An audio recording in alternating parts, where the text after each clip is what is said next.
Welcome to our podcast. I'm Nikos Papakostas, co-founder and executive officer at Alia, and this is our Eye on the EU podcast. It discusses burning issues of the EU public sphere with key actors or protagonists of the moment. This time, we host Tamam Abusalama, chief campaigner of the Justice for Palestine European Citizens Initiative, the ECI that has reached the 1 million threshold the fastest in the 14 years of ECI history. Tamam, welcome to our Eye on the EU. Thank you, Nikos. It's a pleasure to be here. First of all, we would like to thank you so much for your commitment and the consistency with which you have went about this extremely important goal. Maybe you would like to share a few words about the ECI itself, what it is about, what Justice for Palestine stands for, where it comes from. So the European Citizens Initiative is a democratic tool that is actually existing within the EU mechanisms to allow European citizens to influence policies. And after 48 years of ongoing Nakba, amidst an ongoing genocide live streamed before our own eyes, and countless of reports and statements, millions of demonstrations in EU cities and beyond, we decided that EU has remained complicit and has remained reluctant to act. And we decided as the European Left Alliance to put this initiative forward and listen to European citizens and the calls of civil society organizations, and for us to put this initiative forward to call on the European Commission to suspend the EU-Israel Association Agreement in line with its legal and moral obligations. And it's important to just highlight this initiative is not actually a charity. It's what the EU and its leaders have to be doing. Now we are standing at 1.2 million signatures, and as you mentioned before, we collected over 1 million signatures in less than 3 months, making it the fastest growing ECI in ECI's history to date. And of course, this reflects the growing mobilization, public mobilization, and the growing also institutional mobilization, and the urgency for the European Commission and European leaders to act in line with their obligations. So what does the trade agreement between the European Union and Israel currently foresees? And why is it that you decided this exact topic for the campaign? Why was the trade agreement the point of reference or the entry point for this campaign? So our campaign focuses really on the association agreement, the EU-Israel association agreement between Israel and the EU. And the association agreement is literally the governing legal and political framework for the cooperation, for any form of cooperation between Israel and the EU. And this includes trade. This is one of the biggest and most impactful elements of the association agreement. Is the EU is the largest trade partner of Israel, and in 2024. The trade exchange between the EU and Israel has made 42 0.6 billion euros, and in 2025 it actually jumped to increased another 1 billion euros. So we are now standing at 43.2 billion euros. And the trade element really in the association agreement provides a privileged access to Israel to the European markets with almost no tariffs, with almost no obligations, and this made the EU one of Israel's largest trade partners. But also under the association agreement, there is of course, political cooperation, which allows, ongoing political political consultations and discussions. It also provides economic cooperation, a cover for political cooperation in terms of investments, services, and intellectual property. But also it actually advances any technical and scientific cooperation. And here we can talk about Horizon Europe, which makes actually Israel one of the very few non-EU countries that has access to Horizon Europe, which is surely complicit in Israel's crimes. And what is important to keep in mind is that the EU-Israel Association Agreement has Article 2. This Article 2 says that any cooperation between Israel and the EU is conditional on human rights, on respect for human rights and democratic values. And yet, the EU hasn't invoked this Article 2. And it's important to state that this is not because the EU lacks evidence, but because it lacks the political will to do so. I think to a significant extent, this is not just a call to the European Union to abolish the EU trade agreement, but it is a call to the European Union to come back to its founding values or its professed founding values. Exactly this. I mean, the EU, the treaty between Israel and the EU is very clear. There is Article 2, and any cooperation between the EU and a third country must be conditional on human rights and international law. The EU is clearly violating this article, and as you said, the EU's values, stand for human rights, for dignity, for justice, and so on and so forth. And the EU is still, despite court rulings, despite countless of statements and reports and testimonies by international human rights organizations and Palestinian ones, a live-stream genocide, court rulings by the International Court of Justice and the International Court of Crimes, and the EU still, contradicting itself, its values, its legal obligations. Yeah, at the same time, we feel that the European Union is currently, for the past few years or the past few decades, losing relevance for its own citizens. And I think that such an initiative could act as a wake-up call to go back, because it seems that it is an unviable and unsustainable edifice, in the sense that if the European Union does not have an understanding and acknowledgement of its past mistakes and the principle that those past mistakes and the past tragedies created, then it is of no use at all. Indeed, I think it's very important that you mentioned the past mistakes. I mean, we all know that Israel's ongoing cooperation with Israel is very much based on historical guilt and a historical trauma that because of what the EU has horrifically done to Jews in World War II, and because of the EU's actually anti-Semitic issues and ongoing hatred against Jews.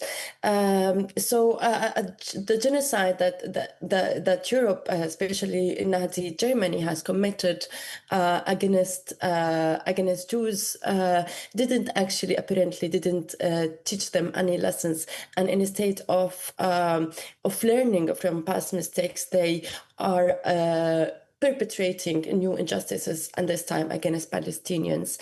And it's important also what you mentioned about the growing gap between EU institutions, EU leaders, and citizens. It's very clear and unavoidable that Palestine has become a prominent issue in EU politics, and has been actually widening the gap between EU leaders and between EU institutions and EU citizens.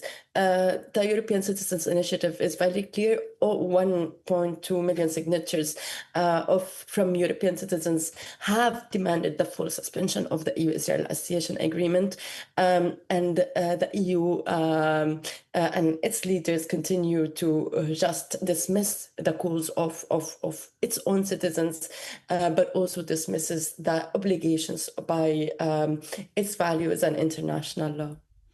You're mentioning the reaction of citizens across Europe, and indeed, in all countries, there have been massive mobilizations, and in many cases, they have brought results. However, I'd like to hear from you regarding the overall picture, because you are describing a genocide happening in front of our eyes. And from the point of view of Greek civil society, although there is important mobilization in certain occasions, I think that it is disproportionate to the size of the crime that takes place.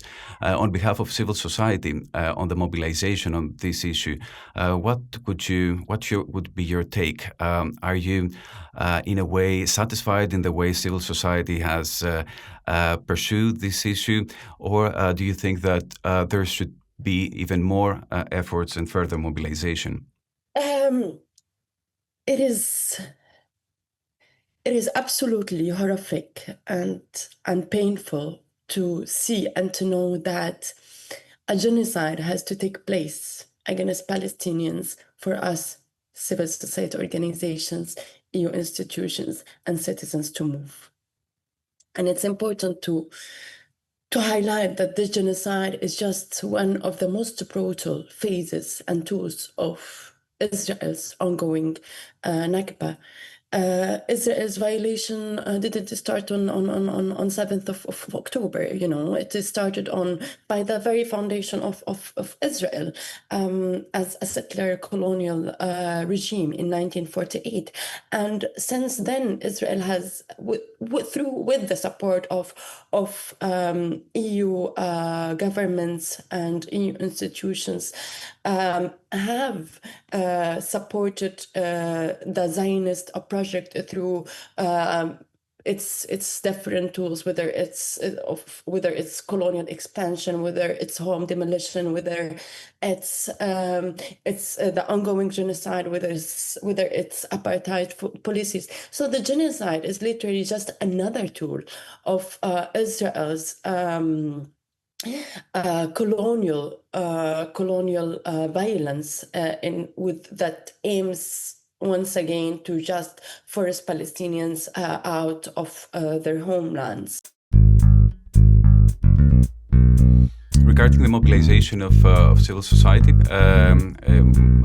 I know that, for instance, even with regards to your ECI, the Justice for Palestine ECI, in certain cases, as is the case in Greece, the amount of signatures were not the ones you probably expected or you've hoped for. So what would be a message to local and international civil societies, both with regards to your ECI and with regards to the wider topic of the colonial policies of Israel? So, in terms of the ECI, I think it's evident that we have been struggling in certain countries, and that's because of their past history in Israel, for instance, Greece. But actually now I just saw that we have actually met the threshold. But I know that Congratulations. The citizen mobilization in Greece is much more than the number that we have collected, and I believe there is much more potential for civil society organizations and collectives to collect more signatures. So, because the more signatures we collect at any European country, the more pressure we put on governments to act and in line with their people's demands.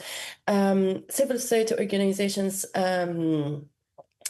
Just on the broader, question of Palestine, I think we just have to avoid they just have to avoid framing Palestine as a humanitarian issue. They have to talk about because Palestinian humanitarian aid will not fix Israel's colonial violence. It will just provide a temporary relief to Palestinians until the next genocide. We have to address the root cause. We have to hold EU institutions accountable. We have to work really at all spheres from to make sure that Israel is isolated at all levels, whether culturally, socially, academically, economically, and politically, just what civil societies and governments have done in apartheid South Africa. So, with regards to going back to the ECI, what are your expectations? What is the timeline from now on?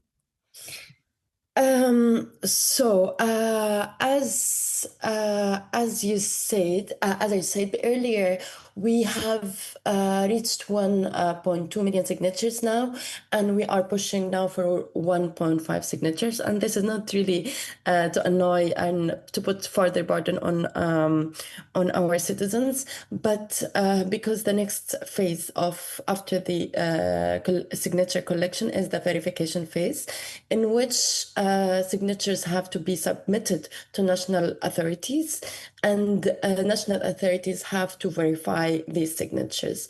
And in this phase, unfortunately, many signatures, a large number of signatures go invalidated due to duplicated signatures, due to false ID entry, and many other reasons. So now we want to be sure and to secure the 1 million signatures, so that the European Commission and EU leaders are first to come back to us.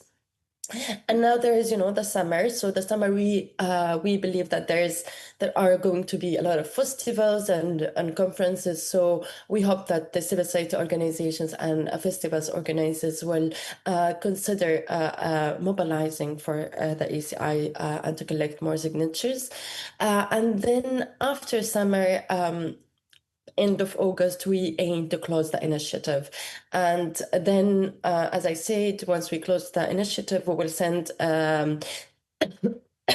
sorry, we will send the signatures to national authorities for verifications, and this would take around 3 months maximum. And then we will submit, once we receive the certificates from the national authorities, we will submit the initiative as soon as possible. And then within 1 month, we are supposed to meet with commission organizers after submissions. And then there will be a public debate and a plenary at the European Parliament. And then the decision for the European Commission should also come. And of course, this is a long bureaucratic process that probably would take around 9 months Yeah, bureaucratic is one thing, and the other question is about politics, of course, because the European Commission has been notorious with generic responses to ECIs, which are heartfelt for millions and millions of people.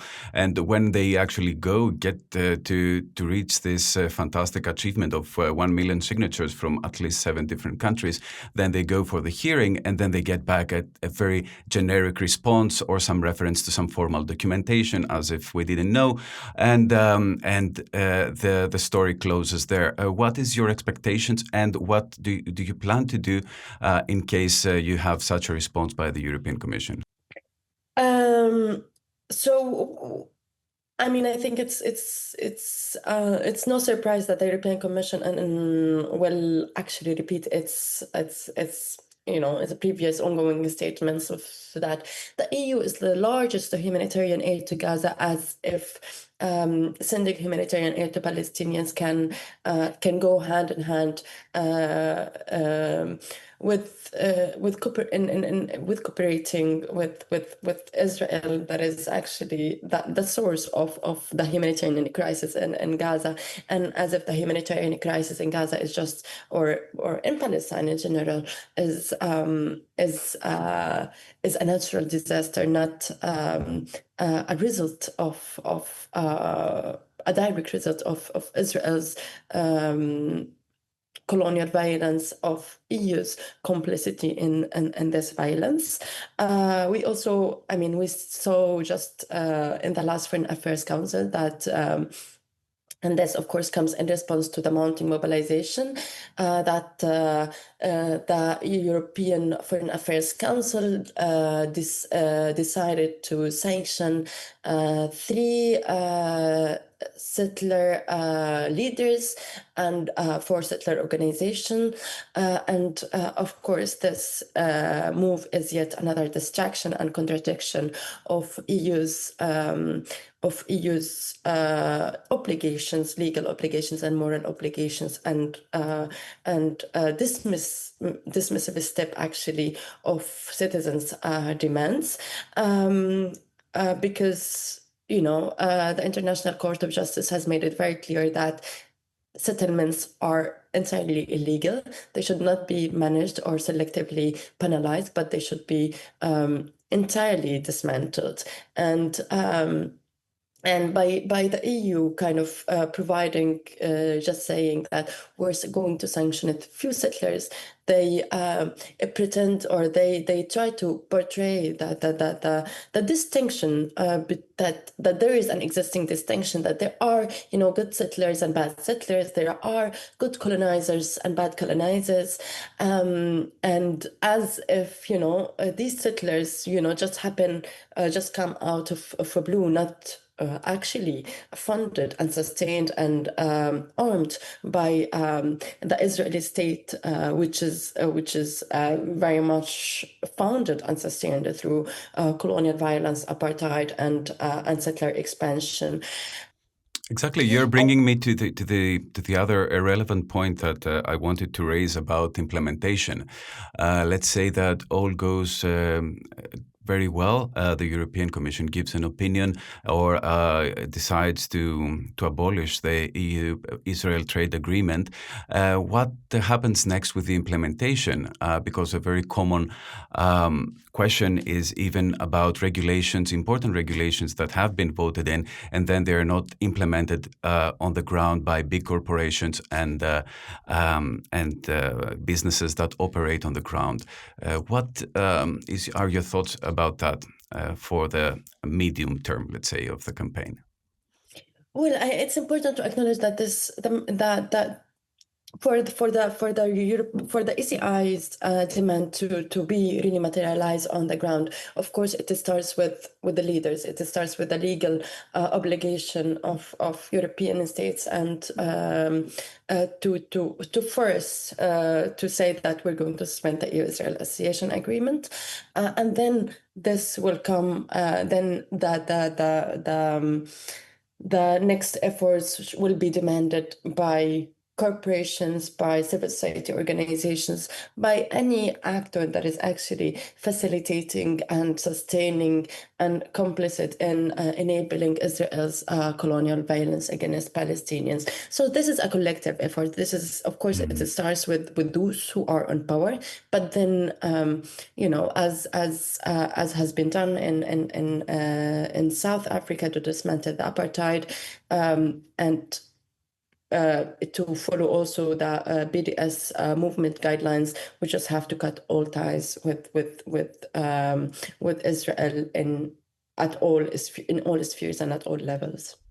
Yep. I'd like to point this collective effort part that you're mentioning. The ECI is not about a heroic team or a hero that goes in front. It's on the contrary, it has to do with collective action and in belief in the capacity of European citizens to change something.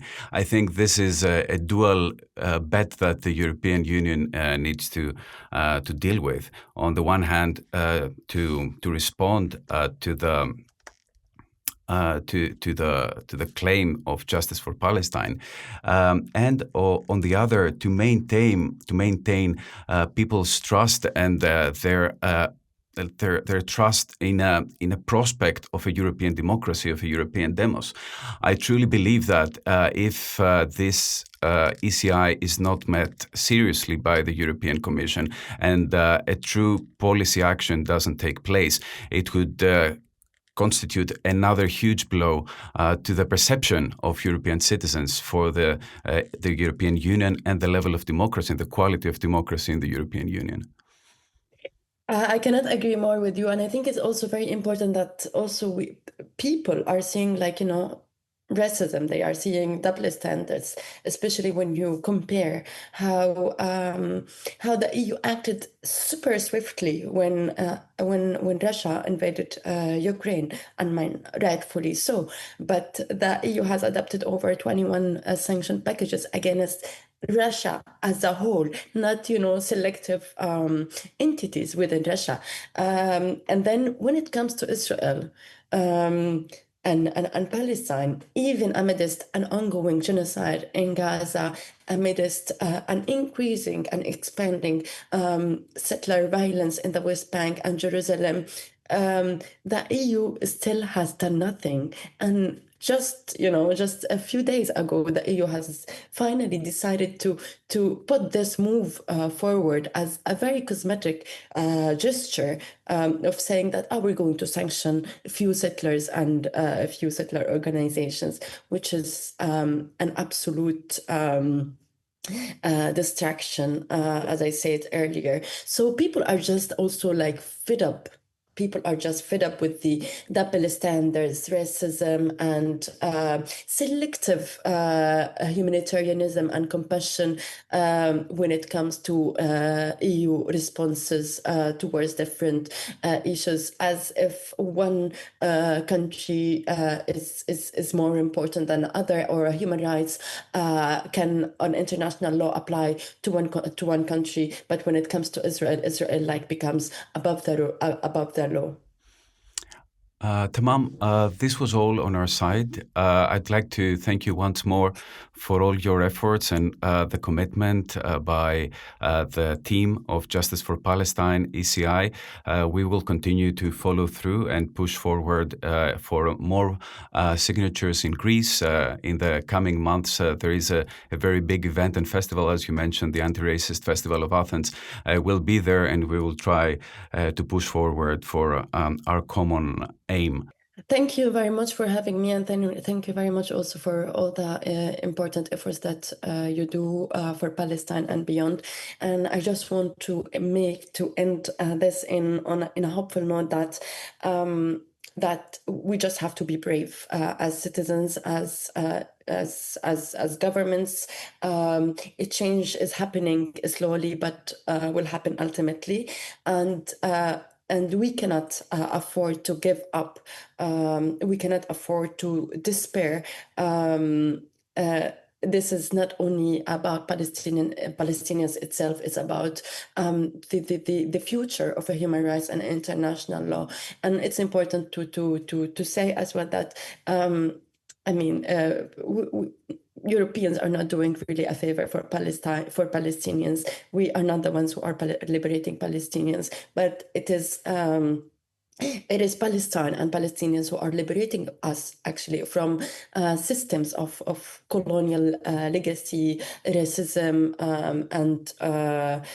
and violence. And I think it's time that in 2026 that we use this momentum to act together, because through collective and individual action, we can make this world a better one, a more just one, for all of us, regardless of ethnicity, sexual orientation, nationality, and religion. And thanks a lot. And yeah, let's talk once again once the US-Israel Association Agreement is suspended. And thanks a lot for having me. Well, we really, from the bottom of our hearts, hope that this will happen. And thank you for leaving us with this inspirational note about the intersectional aspect of this struggle. It's not just a struggle of Palestine, it's a struggle of the future of the human race. This is the struggle of our times, and each of us will be judged based on which side they took. This was Tamam Abusalama, Chief Campaigner of Justice for Palestine European Citizens Initiative, and this was Alia in the EU podcast. Thank you very much for listening. Thank you.